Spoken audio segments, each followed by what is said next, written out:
तो जय हिंद दोस्तों, आज इस वीडियो में बौद्ध धर्म के टॉपिक को कवर करने वाले हैं।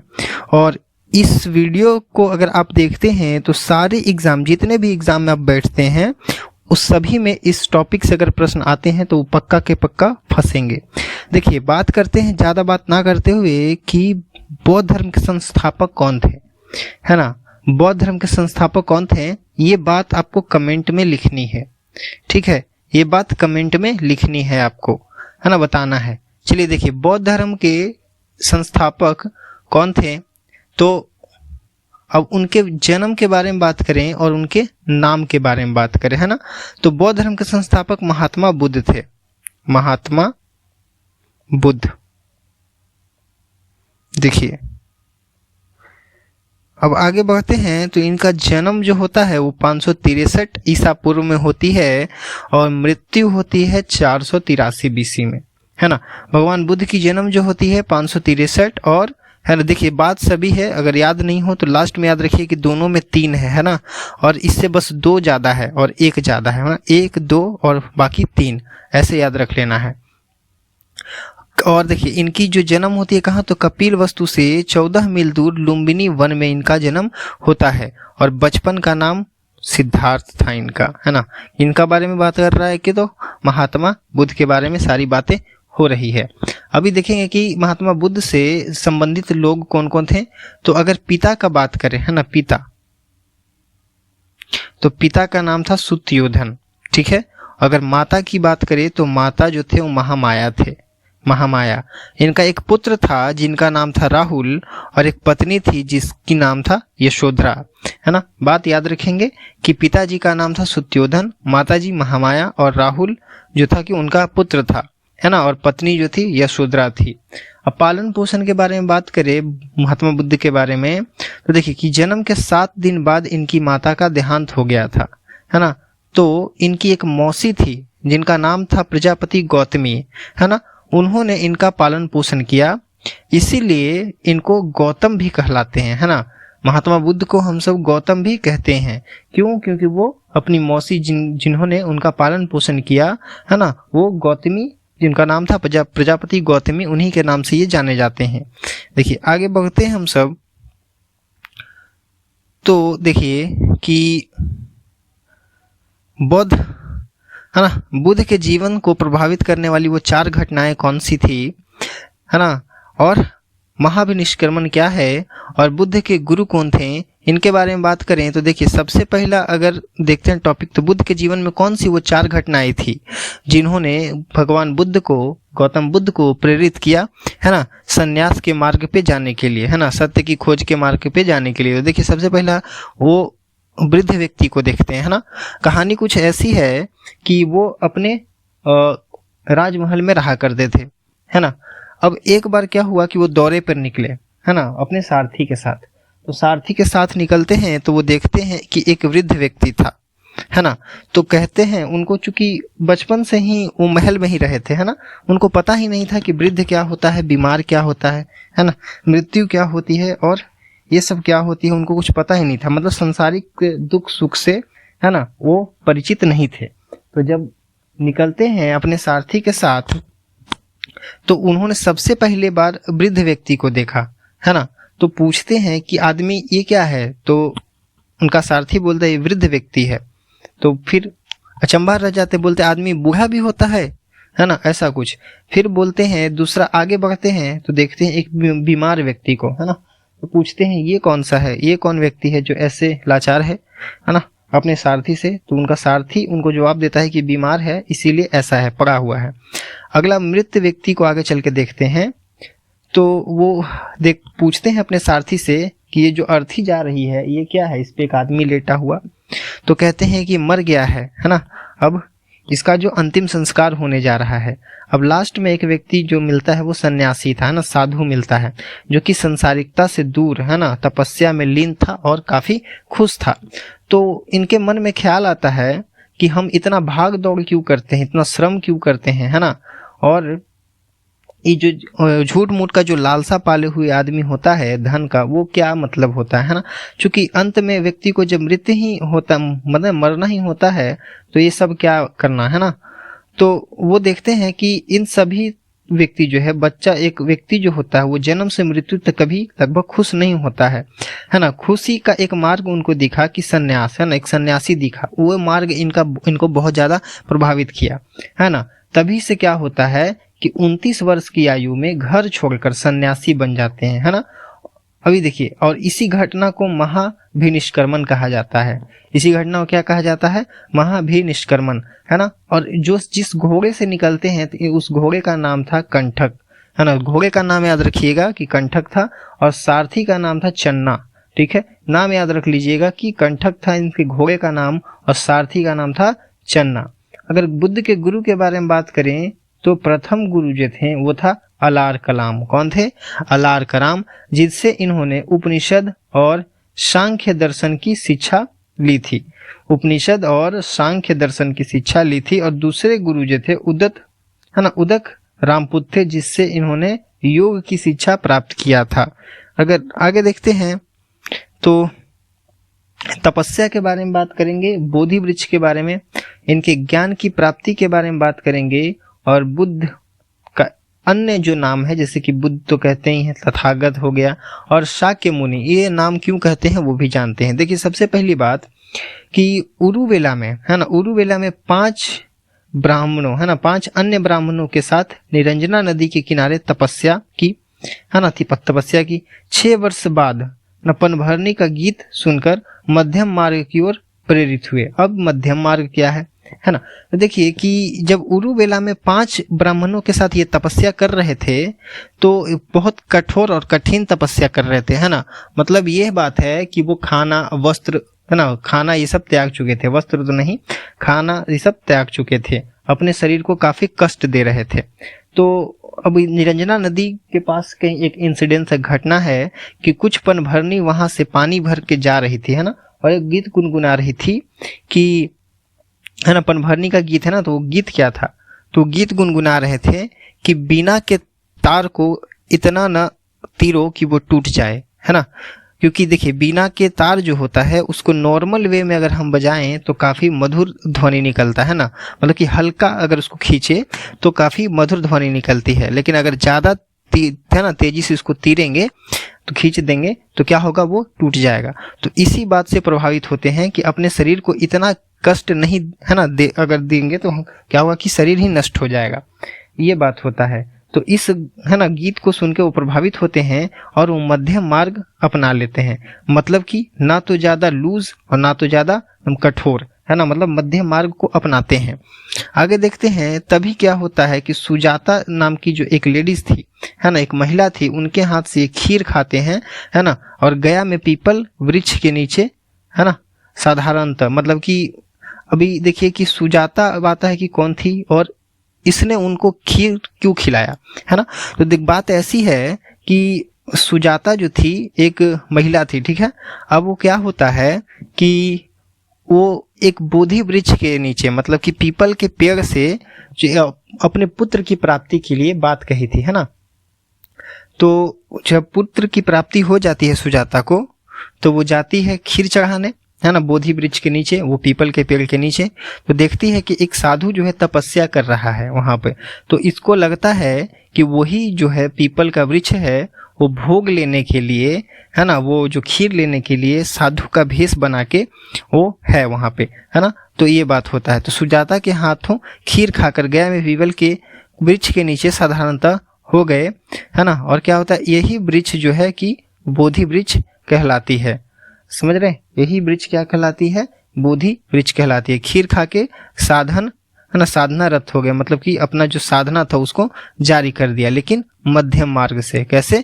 मध्यम मार्ग से। अब आता है कि 35 वर्ष की आयु में वैशाख का जो कि महीना था, है ना, वैशाख पूर्णिमा की रात को 49 दिनों का कठोर तपस्या करने के बाद इनको ज्ञान की प्राप्ति होती है ना। ज्ञान की प्राप्ति होती है 35 वर्ष की आयु में। अगर आगे बढ़ते हैं तो देखते हैं कि बुद्ध को हम सब बुद्ध, तथागत और शाक्य मुनि के नाम से क्यों जानते हैं। देखिए कि बुद्ध से ज्ञान की प्राप्ति के कारण, है ना, बुद्धि से ज्ञान की प्राप्ति के कारण वो क्या कहलाते हैं? बुद्ध कहलाते हैं। और तथा सत्य प्राप्त करने के लिए वो तथागत कहलाते हैं। तथागत का मतलब क्या होता है? जिसके पास सत्य की जानकारी है ना। अब आता है कि और शाक्यों के गुरु थे ये, इसीलिए शाक्य मुनि भी कहलाए हैं, है ना। ये सारे जो प्रश्न हैं वो आपको इन सभी एग्जाम में देखने को मिल जाएगा, है ना, चाहे यूपीएससी, बीपीएससी या फिर अन्य जितने भी एसएससी, दरोगा, बैंक, सभी में। तो ये अगर आप वीडियो को स्किप ना करें, है ना, रिक्वेस्ट है कि पूरा देखें, आपके बहुत काम की होने वाली है। और हमारे चैनल जो है द ट्रिक वर्ल्ड, इसको जरूर सब्सक्राइब करें, क्योंकि वीडियो बनाने में, इतना टाइपिंग करने में काफ़ी समय लगता है और काफ़ी मेहनत लगता है ना। हम आपके लिए इतना मेहनत कर रहे हैं और आप एक सब्सक्राइब, है ना, नहीं कर सकते, ये बात हो जाता है ना। सब्सक्राइब करते हैं तो क्या होता है कि हम सब मोटिवेट होते हैं, है ना, और आपके लिए डेली चूंकि, है ना, वीडियो लाने के लिए प्रेरित रहते हैं। अगर देखते हैं कि बौद्ध धर्म से एक अन्य बात जुड़ के आती है कि धर्म चक्र परिवर्तन क्या है ना, तो देखते हैं कि सर्वप्रथम तपस्सु व मल्ली नामक 2 बंजारों को धर्म, है ना, क्या करते हैं, धर्म चक्र परिवर्तन जो ऋषिगत सारनाथ में 5 ब्राह्मणों को देते हैं। मतलब कि ये अपने ज्ञान देने को कहते हैं। सर्वप्रथम उपदेश किसको देते हैं? तो सबसे तपस्सु और मल्ली नाम के 2 बंजारे थे, उनको क्या करते हैं कि अपना उपदेश देते हैं। और जो धर्म चक्र परिवर्तन जो है वो ऋषिगत, है, जो कि ऋषिपतन सारनाथ में 5 ब्राह्मणों को एक देते हैं, उसी को कहते हैं धर्म चक्र परिवर्तन। वो कौन थे? तो कौंडियन थे, अंज, है ना, असाजी, और है ना, वप और भाद्रीय, ये सब 5 जो थे अन्य ब्राह्मण थे, जिनको ये क्या करते हैं, उपदेश देते हैं, है ना, अपना क्या करते हैं, उपदेश देकर अपना शिष्य बनाते हैं। यही घटना जो है इनका धर्म चक्र परिवर्तन कहलाता है ना। पहला बार लेकिन कोई पूछेगा तो वही तपस्सु और मल्ली, है ना, 2 बंजारे थे। और फिर बाद में 5 गो कौन से हैं, 5 ब्राह्मण कौन से थे? तो कौंडिन्य, अंज, असाजी और वप और भाद्रीय, है ना, ये इनको उपदेश देकर अपना शिष्य बनाते हैं। और इसी घटना को क्या कहलाते हैं? तो धर्म चक्र परिवर्तन कहलाता है। अगर उपदेश की भाषा के बारे में बात करें तो देख सकते हैं कि उपदेश की भाषा एकदम मगही थी, है ना, चूंकि बिहार से रिलेटेड था ये बात, और बिहार में अधिकतर जगह पे मगही बोला जाता है ना। और जनसाधारण भाषा भी आगे देखते हैं कि प्रधान शिष्य कौन थे इसके? तो आनंद और उपाली थे, है ना, उपली, उनके जो प्रधान शिष्य थे। अब प्रथम शूद्र अनुयायी कौन थे? तो है ना, तपस्सु और कलिक थे। अगर क्वेश्चन आता है कि प्रथम शूद्र अनुयायी कौन थे महात्मा बुद्ध के, तो तपस्सु और कलिक ये थे। अगर प्रथम शिष्य कौन थे? तो आनंद, उपाली, है ना। और भाषा, उपदेश का भाषा क्या था? तो मगही, जनसाधारण भाषा हुआ करता था। आगे देखते हैं कि बौद्ध संघ में के बारे में बात हैं। देखिए, सारनाथ में बौद्ध संघ की स्थापना की, है ना। भिक्षु वर्षा काल को छोड़कर अन्य ऋतु में बौद्ध धर्म का प्रचार करते थे, है ना, क्योंकि उस समय देखिए बारिश, चूंकि बौद्ध भिक्षु बहुत ज्यादा संख्या में हुआ करते थे, तो बारिश से कैसे बचा जाएगा, है ना। तो ये क्या करते थे कि वर्षा काल को छोड़ के बाकी जितने भी ऋतुएं आ रही है, मौसम आ रहा है, हर समय बौद्ध धर्म का प्रचार करते थे। आता है कि बुद्ध सर्वाधिक वर्षा काल की कौशल 21 वर्ष व्यतीत किए थे, है ना, जो कि थे सबसे ज्यादा जो थे वो कहाँ अपना समय गुजारे थे? तो 21 वर्ष तक कौशल में, है ना, व्यतीत किया, तथा अंतिम वर्ष काल वैशाली में व्यतीत किया, है ना। और अंतिम जो है वो उनका जीवन कहाँ बीतता है? तो वैशाली में बीतता है। आगे बात करते हैं, देखिए बौद्ध धर्म के ही बारे में।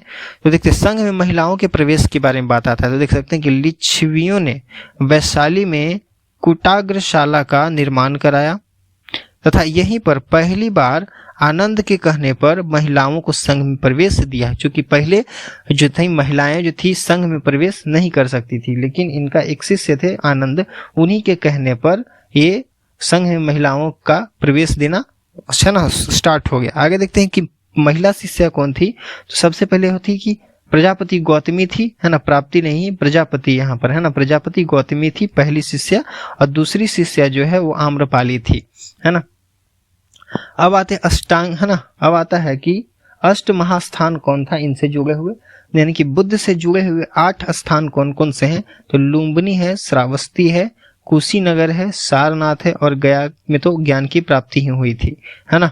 और शंकाश्य है, वैशाली और राजगिरी, ये 8 ऐसे स्थान हैं जो कि बुद्ध से जुड़े हुए प्लेस हैं। होता है कि महापरिनिर्वाण क्या होता है, तो देख सकते हैं कि मल्ल की राजधानी पावा में चंद नामक लुहार के हाथ से शुकर का मांस, माने कि सुअर का मांस खाने से इनको, है ना, रक्ततिसार हो गया था। रक्ततिसार बीमारी होता है ना, हो गया था। और 80 वर्ष की आयु में कुशीनगर में इनकी मृत्यु हो गई। बुद्ध की मृत्यु की घटना ही क्या कहलाती है, तो महापरिनिर्वाण कहलाती है ना। बुद्ध की मृत्यु की घटना ही क्या कहलाती है, तो महापरिनिर्वाण कहलाती है। आगे बढ़े, चलिए देखिए कि बुद्ध के अवशेष और महास्तूप के बारे में हम बात करते हैं तो देखते हैं कि कौन सी बात निकल के आती है। तो बुद्ध के अवशेषों को 8 भागों में विभाजित किया गया जिन पर स्तूप बनाए गए, है ना। पहला जो आता है महास्तूप, तो महास्तूप के बारे में देखते तो बुद्ध के अस्थि अवशेषों पर, है ना, भत्ती दक्षिण भारत में निर्मित प्राचीनतम स्तूप को महास्तूप की संज्ञा दी गई है ना। अब यहाँ पे आता है कि भत्ती क्या होता है, तो भत्ती मतलब कि जो प्रचार प्रसार करने वाला होता है, बुद्ध धर्म का, बौद्ध धर्म का प्रचार प्रसार करने वाला। अब देखिएगा कि बुद्ध के पंचशील सिद्धांत कौन कौन से थे। तो सबसे पहला पंचशील सिद्धांत थे कि हिंसा ना करना, चोरी ना करना, व्यभिचार ना करना, झूठ ना बोलना और नशा ना करना। ये 5 पंचशील सिद्धांत कहलाए, है ना।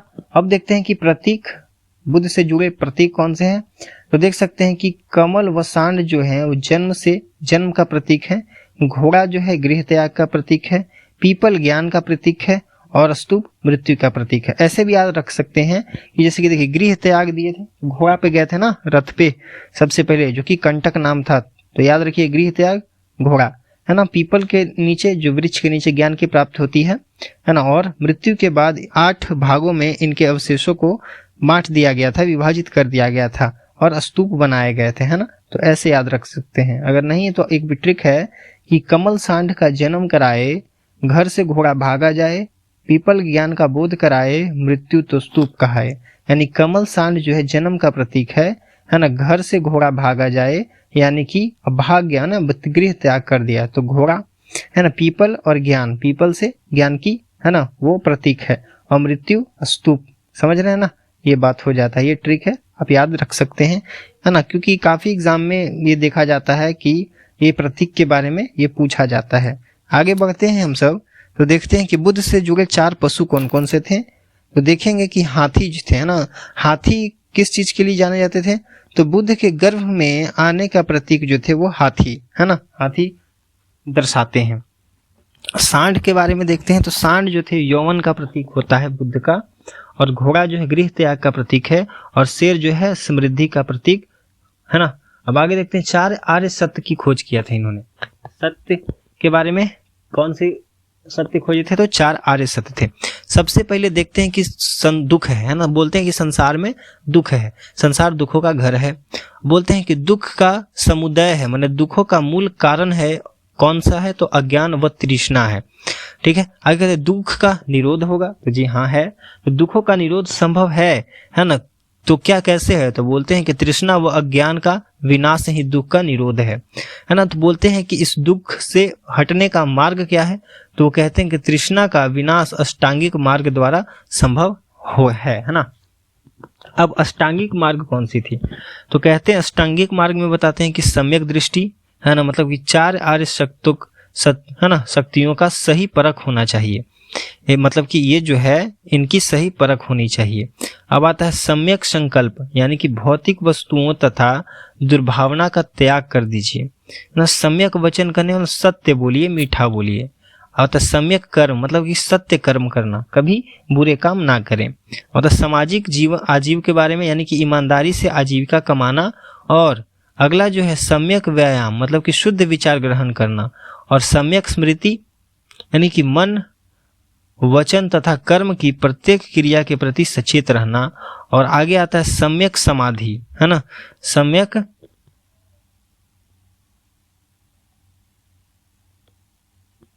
सम्यक समाधि, तो यानी कि चित्त की एकाग्रता होनी चाहिए।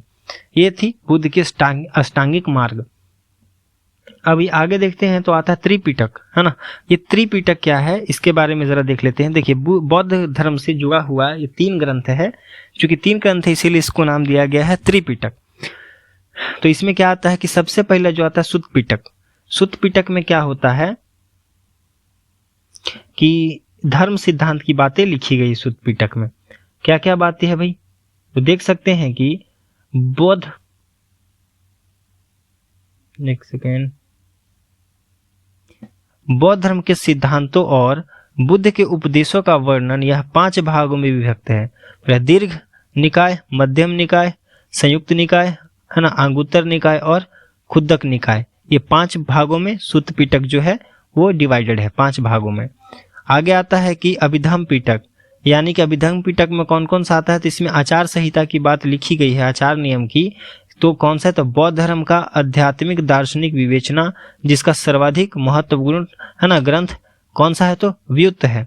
आगे आता है विनय पिटक में, तो भिक्षु भिक्षुणियों के संघ व उसके दौरान, है ना, उनके दैनिक जीवन आचरण संबंधित नियमों का वर्णन मिलता है विनय पिटक में। और इसके 3 अंग है, विभंग, खंडक और परिवार, इनके 3 अंग है ये।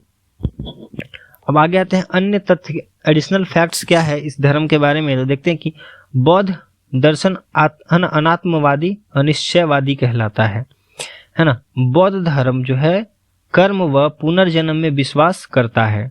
और बौद्ध धर्म के त्रिरत्न कौन से हैं, तो बुद्ध, धम्म और संघ, है ना। कहते हैं ना, बुद्धम शरणम गच्छामि, धम्मम शरणम गच्छामि और संघम शरणम गच्छामि, यानी कि बुद्ध के शरण में आए, है ना, धम्म के शरण में आए और संघ के शरण में आए, ये बात है। अब आता है कि बौद्ध दर्शन का प्रमुख संप्रदाय थे शून्यवाद, है ना। आगे देखते हैं कि शून्यवाद है और माध्यमिक वाद भी कहते हैं इसको। तो यह महायान शाखा का एक भाग माना जाता है ना। इसका सबसे बड़ा जो समर्थक थे वो नागार्जुन को माना जाता है। देख सकते हैं बुद्ध धर्म का 2, है ना, पार्ट था, एक था हीनयान और एक था महायान, है ना। आज की वीडियो जो है यहीं तक रहने वाला है। अगला जो नेक्स्ट वीडियो लाऊंगा ये इस टॉपिक पे क्वेश्चन आंसर रहेगा, जो कि बौद्ध धर्म पर PYQ रहने वाला है। तो अगला वीडियो, चूंकि ये वीडियो आप पूरा देख चुके हैं, तो अगला वीडियो में जितना भी PYQ रहेंगे और ये सब एग्जाम में, है ना, आने वाले प्रश्नों को मैं इंक्लूड करूंगा, है ना। तो देखते रहें हमारे वीडियो को। Thank you.